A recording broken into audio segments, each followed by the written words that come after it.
हमारे खुदावन यीशु की अंजील मुक़द्दस मत्ती के मुताबिक उसका चौथा बाब 12 से 17 और 23 से 25 आयत तक।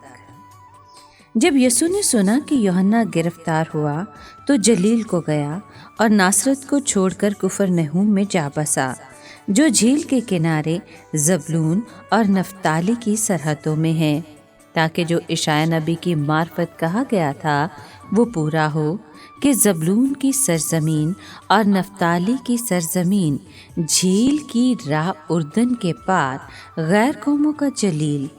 जो लोग अंधेरे में बैठे थे उन्होंने बड़ी रोशनी देखी, और जो मौत के मुल्क और साए में बैठे थे उन पर रोशनी चमकी। उसी वक्त से यीशु ने मुनादी करना और ये कहना शुरू किया कि तौबा करो, क्योंकि आसमान की बादशाही नज़दीक आ गई है। और यीशु तमाम जलील में फिरता रहा और उनके इबादत खानों में तालीम देता और बादशाहत की खुशखबरी की मुनादी करता, और लोगों की हर एक बीमारी और कमज़ोरी दूर करता रहा। और उसकी शोहरत तमाम सूरिया में फैल गई, और लोग सब बीमारों को, जो तरह तरह की बीमारियों और तकलीफ़ों में गिरफ्तार थे, और आसेब ज़दों और मिस्राओं और मफलूजों को उसके पास लाए, और उसने उन्हें अच्छा किया। और जलील और दिकापोलिस और यरूशलेम और यहूदिया और उर्दन के पार से बड़ा हजूम उसके पीछे हो लिया। पाकलाम के पढ़े और सुने जाने पर खुदावंद की बरकत हो, खुदा का शुक्र हो। अजीज़ दोस्तों, आज के कलाम में हम देखते हैं कि यीशु तकरीबन 1 वर्ष तक यहूदिया में खिदमत करता रहा, मगर मत्ती इसका जिक्र नहीं करता।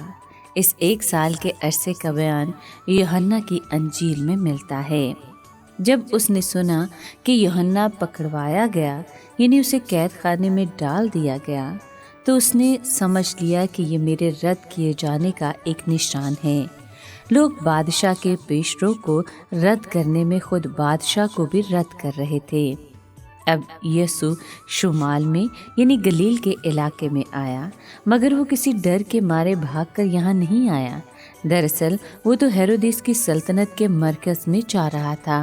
ये वही बादशाह है जिसने यूहन्ना को कैद में डाल दिया था। अब वो गैर कौमों के गलील में आ गया। इस तरह वो जाहिर कर रहा है कि जब यहूदी मुझे रद्द करेंगे तो इसके नतीजे में अंजील की खुशखबरी गैर कौमों के पास चली जाएगी। यीशु उस वक्त तक नासरत में रहा जब लोग उसे इसलिए मार डालने की कोशिशें करने लगे कि वो गैर कौमों के लिए निजात का ऐलान करता था। फिर वो गलील की झील के करीब वाक़ कुफरनहूम में आ गया। इस इलाके में शुरू में ज़बूलून और नफ्ताली के कबीले थे। खुदावंद यीशु की 3 तरह की खिदमत थी। वो इबादत खानों में खुदा के कलाम की तालीम देता, बादशाही की खुशखबरी की मनादी करता और हर तरह की बीमारी दूर करता रहा। शिफा देने के मौजज़ों का एक मकसद उसकी ज़ात और खिदमत की तस्दीक करना था।